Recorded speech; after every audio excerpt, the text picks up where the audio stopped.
And now for something a bit different and a bit more interactive. It's time to move on to the panels portion of today's conference. We've prepared a variety of pressing topics that we will be posing to our panelists. The first panel topic we will dive into looks at how AI is fitting into and making waves in the fintech industry. So jumping straight into it, our first panel speaker is a familiar face from the start of the day. We'll be welcoming back Simon Hall, who will be joined today by Elias Negrin. Elias is a fresh face with us today and is a product owner at Rabobank. With over 20 years of experience in everything from banking, telecoms, and healthcare, Elias has seen it all and is now charging into the realm of AI. Besides being a certified Scrum expert, Elias is a published author with his book on MySQL database development and a practice conference speaker. And our final expert on this panel is TestDevLab's very own Vytautas Mereckis. Vytautas has over a decade of experience in software QA and is the director of our Lithuanian division. Well versed in the hands-on and strategic aspects of software QA, he works with global teams to deliver product quality and excellence. Our speakers have a wealth of experience in the various aspects of quality assurance and are ready to share their views about AI's growing role in the financial service and fintech industries, and how it's becoming a significant part of software development. I'm very excited about this panel because of how experienced our panelists really are. So we're very lucky to have our speakers cover AI in fintech and banking industries, use cases, benefits, and challenges.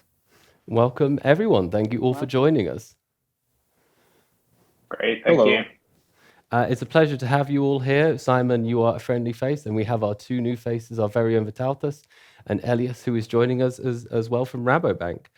I will jump straight into it with a topic on asking our speakers broadly, how is AI changing the financial industry? So starting with Simon, at Nuvei, you enable businesses to accept and process payments globally. In the payments domain of the fintech industry, what would you say is the biggest impact AI has had?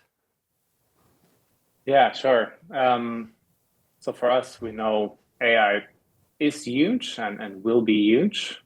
We know that it's something that we need to engage with. We need to do well to stay competitive.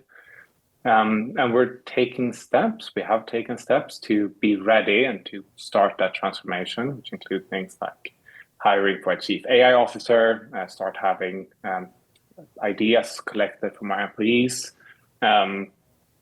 We start thinking of things like machine identities, so really laying the foundation to do AI initiatives. What we see so far is that the main impact to us has been how we work. So that's making ourselves more efficient. Think coding tools, think AI-powered knowledge bases, tools to help us with the financial investigations, which I will talk a bit more about later. So that's really where we are today. What we haven't seen is really a deep change to the business itself. I think for payments specifically, we get money from A to B, right? From buyer to merchant or buyer to seller.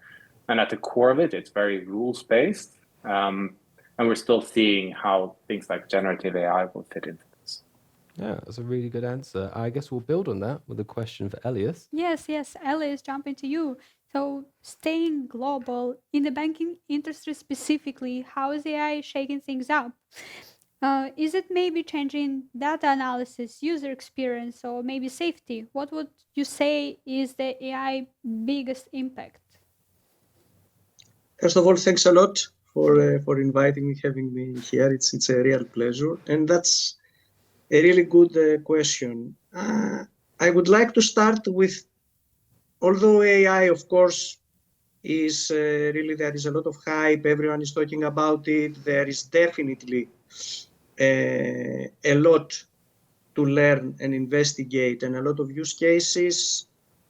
At Rabobank, we still start, and it's also my personal, let's say, view that I start with the problem at hand, not with, let's say, if it's AI or a more traditional way to solve a problem. So we start with the problem, and of course, what you mentioned, the data analysis, machine learning on top of the traditional rule-based approach, which was of course quite limited in possibilities. automating the risk model validation documentation.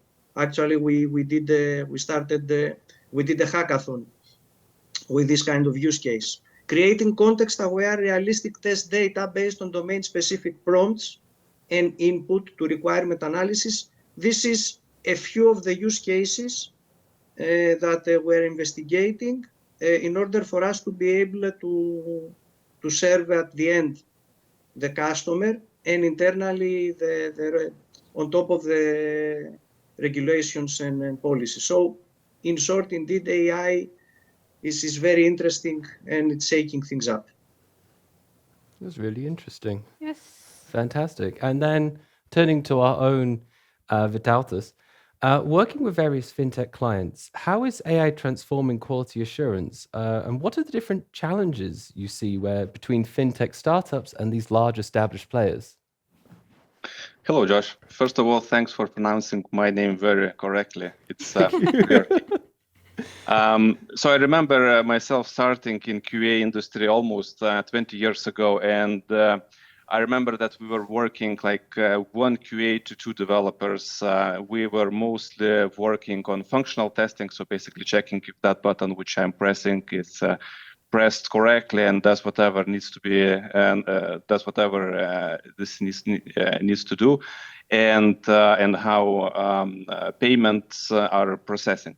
But now things are changing, right? So now QA teams are much leaner and smaller, and there are more developers working on the team where one or few QAs need to cover things. And we also not only working on functional testing, but we need to cover non-functional parts like security, compliance, accessibility, and other parts. And here is where AI tools kicks in. So by using those tools, you can easily go through a big amount of data. You can understand where their biggest issues are, what is the pattern of users. And by getting those results, then testers can do risk-based testing. So basically, it's shortening the time, and you are focusing exactly on where you need to focus. When it comes to difference between smaller fintechs and bigger banks, obviously fintechs are fast. So basically, they adopt fast, and AI could be like even part of the end product. However, sometimes we see that fintechs are facing issues with the QA personnel, so not necessarily they even have one dedicated for that. When it comes to bigger banks, obviously it's huge processes. They need to be compliant. There is a risk department, compliance department, security, and so on. That obviously slows down adoption of new tooling. And when it comes to personnel, obviously they have more, but not necessarily QA engineers could be easily assigned for working with the new tools. So when we're talking about AI adoption, it's not only about technology, it's also about people, how much companies can invest in trainings and having that personnel who can really work together with the AI tools. That was a really good answer. And now we've sort of established from Simon and Elias and you, Vytautas, from what we've all seen, I want to ask a question to everyone on the panel. And that is now, despite these successes, we often hear that AI implementation in the financial service and fintech industry is particularly complex compared to other industries. From your guys' experience, what makes AI integration so challenging in the fintech and banking space? Maybe it's the regulatory environment, maybe it's working with legacy systems, maybe there's risk management requirements, or maybe it's something else entirely. So it'd be interesting to hear from our panel today. What are the difficulties that come with integrating AI in your projects and how you work? Let's start with, I guess, Simon. Yeah, sure. So I think there are two main challenges that we see. The first one is around the data security. It's not necessarily like a regulation that's specific for financial services, but we deal with a lot of very sensitive data.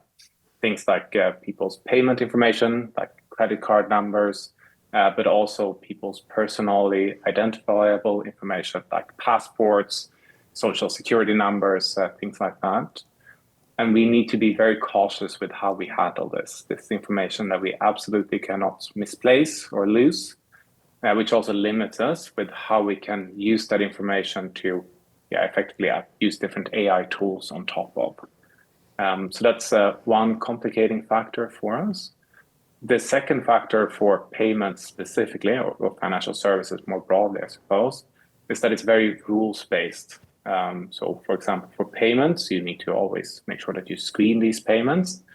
Usually these screenings are for fixed rules. They're kind of fixed logic, not necessarily something that would go very well in a large language model. There are things that you can do around it, like supporting with investigations, for example.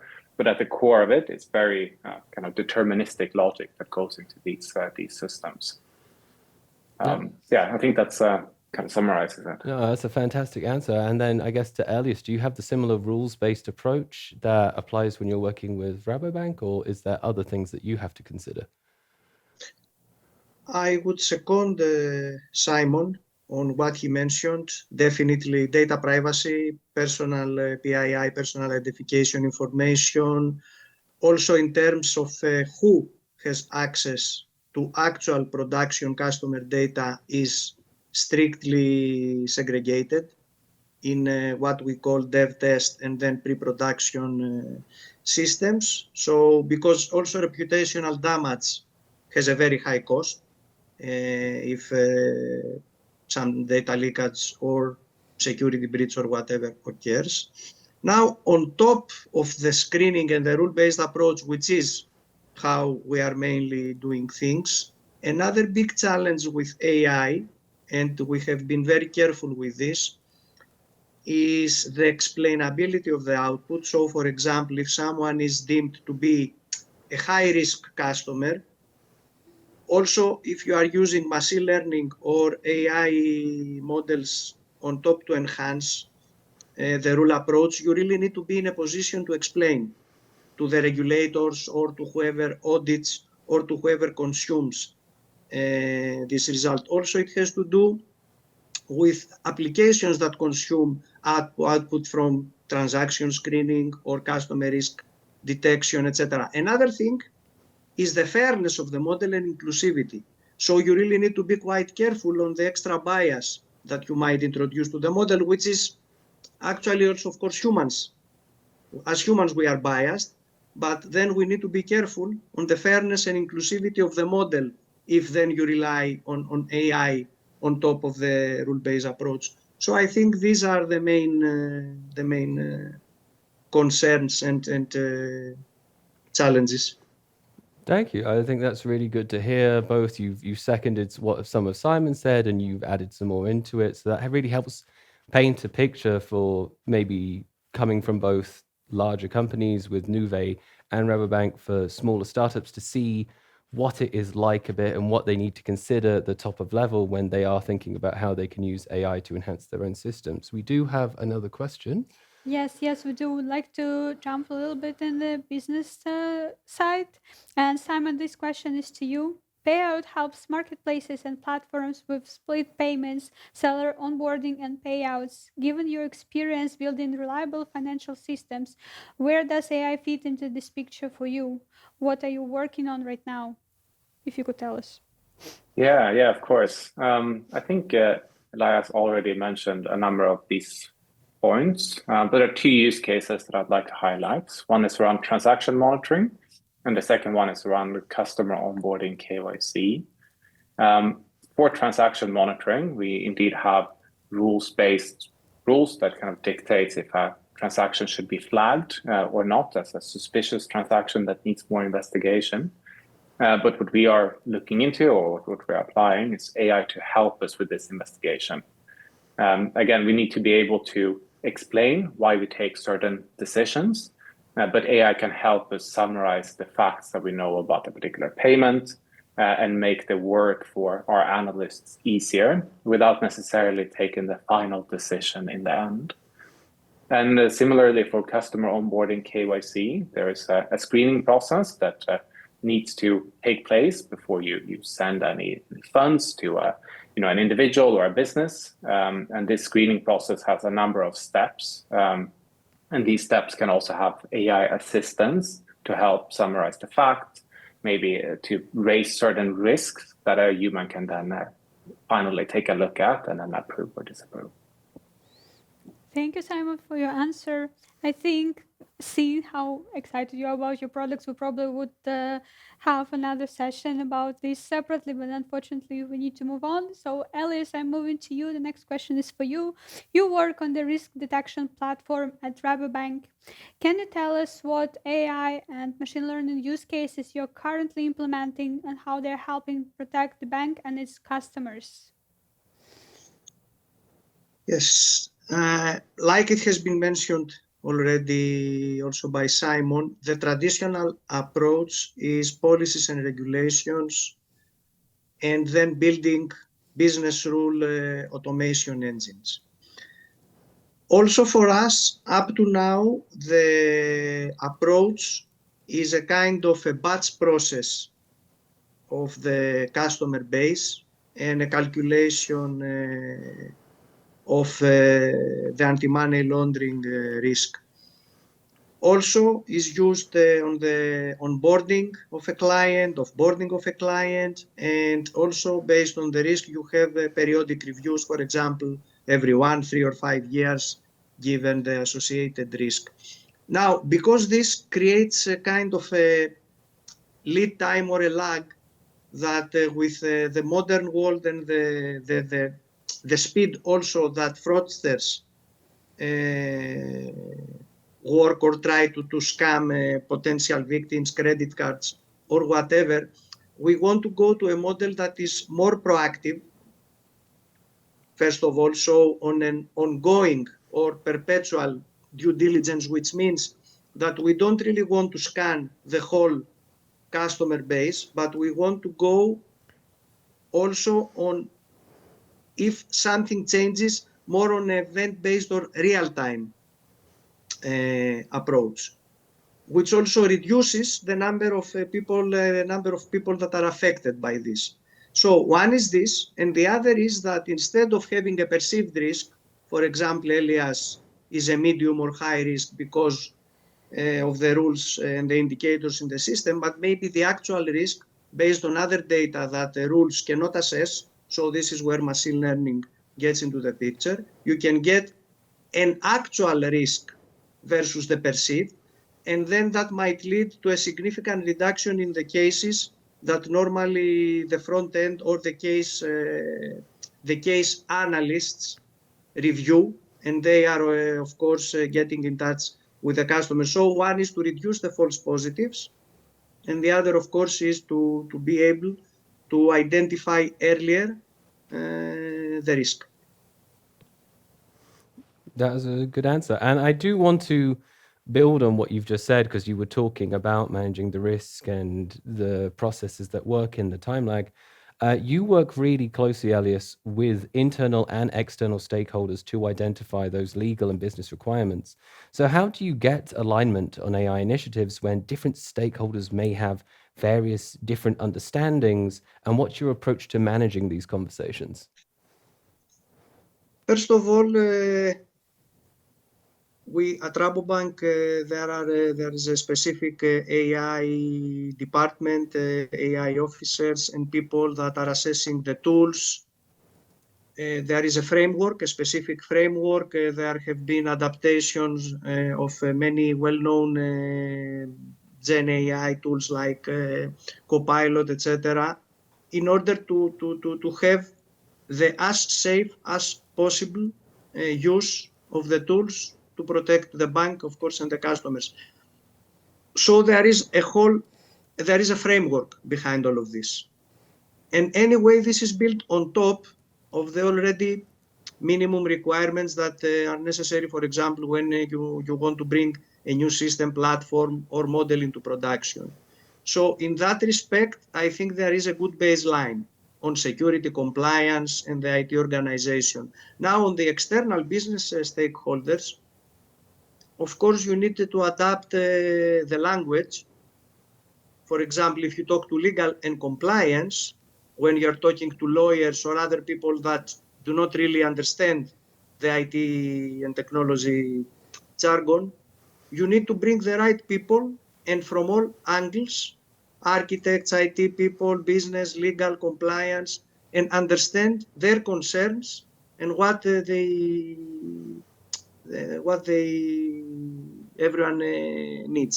So I'm not saying it's easy. It's very difficult in practice, and many times although you feel that people are aligned and understand, and we have a plan, then sometimes you need to take a step back, maybe even go back to the drawing board because something you identify last minute, or something was misinterpreted or not been taken into consideration. But I think, so all in all, we are in a continuous learning, and the important thing here is that we try to work and try assumptions as early as possible, so we know what we are doing bad, and then next time we do it better. But safety and privacy and customer protection is always top most important. Of course. That's also very good. I like how you mentioned that it's important to make sure everyone understands their role in the larger scale of things, and bringing in the right people to make sure everyone does understand their role to ensure that safety and the quality and the end user is protected.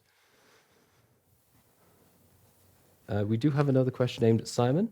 Yes, we do. Simon, you have a unique perspective. You started implementing AI at Payout as a startup, then Nuvei acquired the company in 2024.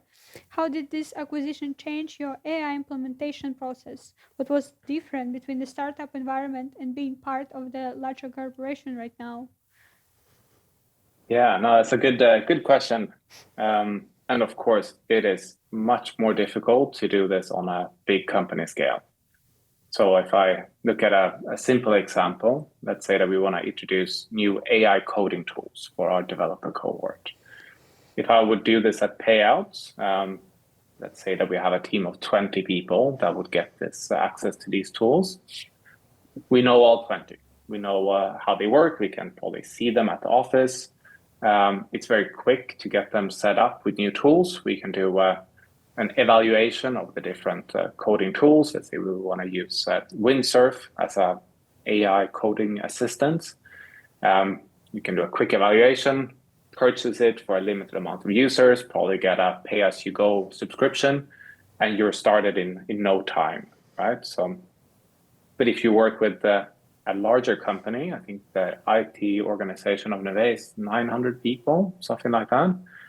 And of course, you need to be much more careful with how you select and you roll out these tools. It's 900 people, so you're not going to have full oversight over every one of them yourself.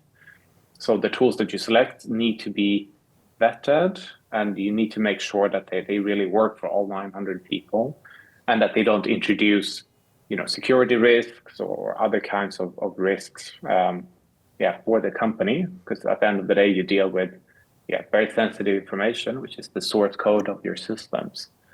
So, of course, with big organizations, then also comes more stakeholders. You want to have guidelines for how you select these tools, how you work with the tools. You want to have full control over where the data for these tools is stored and processed.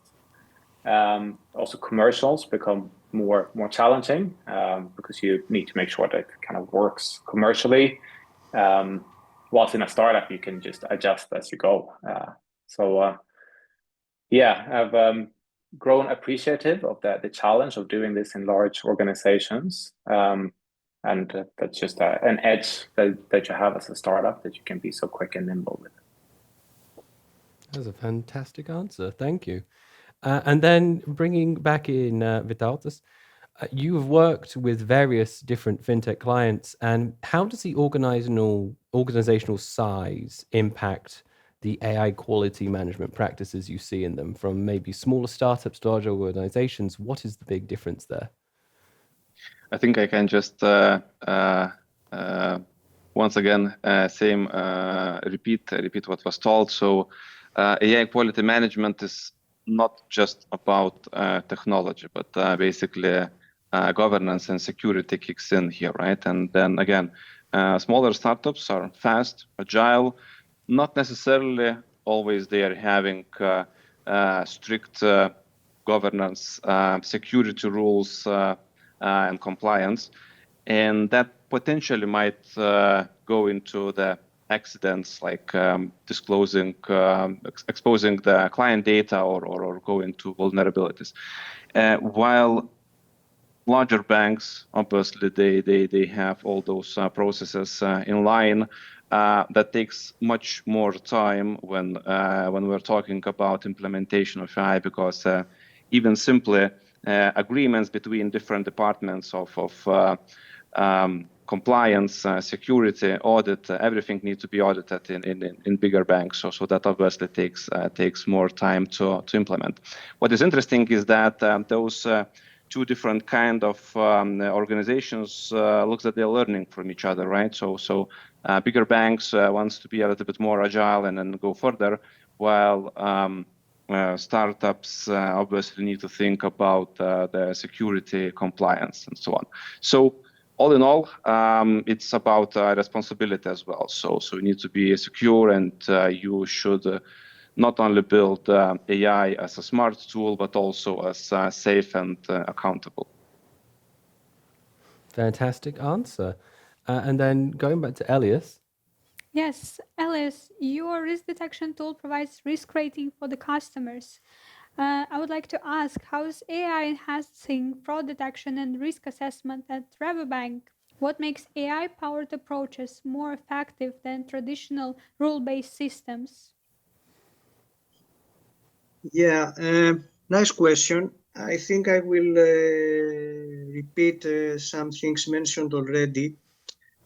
That traditional rule-based systems are quite effective, and they will continue to be there. So all the basis of the investigation or the core of on the risk detection engine, it will still be rule-based, like also I think it's for transaction monitoring, where let's say AI, machine learning, and this kind of technology can be more effective is on advanced data analytics, prediction, forecasting, where we see that we are quite, sometimes we are quite off.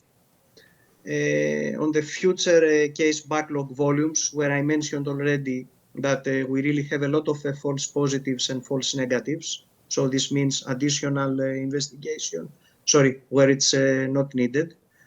Another opportunity we see is on model performance KPIs and monitoring. So this means business KPIs.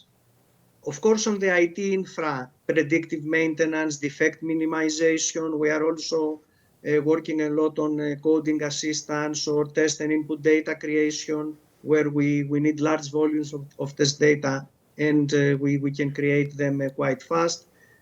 Unit test creation that can help the QA work and minimize a lot the manual unit test or functional testing.